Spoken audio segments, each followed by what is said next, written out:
Bombo Business News.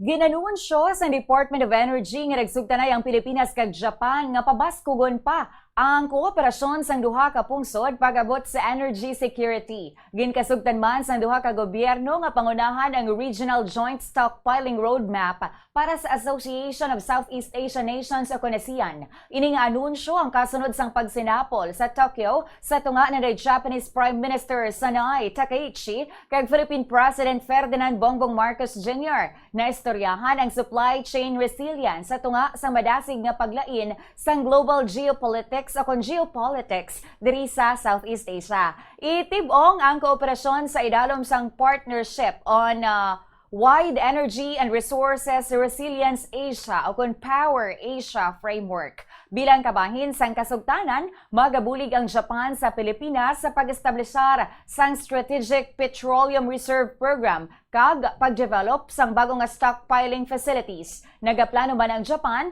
sa pagpadala sang technical expertise agod magpatigayon sang feasibility studies kag magtanyag sang capacity building paagi sa state agencies. Lakip na ang Japan Organization for Metals and Energy Security, ang Japan Bank for International Cooperation kag ang Japanese Trading and Engineering Companies. Nagaplano man ang Japan sa pagpakigistorya sa mga pungsod dito sa Middle East kag iban pa nga mga nasyon nga nagaproduce ng langis agod nga mapabakod pa ang regional energy security kag resilience efforts sa Southeast Asia. Naibaluan nga isa ang Japan sa may pinakadako nga strategic oil reserve sa kalibutan kung sa diin covered sang stockpiles ang 206 tubtub 228 kaadlaw sang domestic consumption nga sobra sa 90 kaadlaw nga amo ang ginarekomendar sang International Energy Agency. Sa liwat ka Bombo, ina nga mga diskusyon nakabasa dito sa pagsinapol ni President Bongbong Marcos kag Prime Minister sang Japan.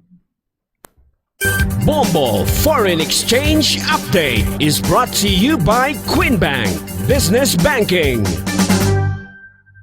Samtang ini naman nga exchange rate ginbase sa closing transactions ang Bankers Association of the Philippines o BAP kag sa Bangko Sentral ng Pilipinas o BSP kahapon sang hapon.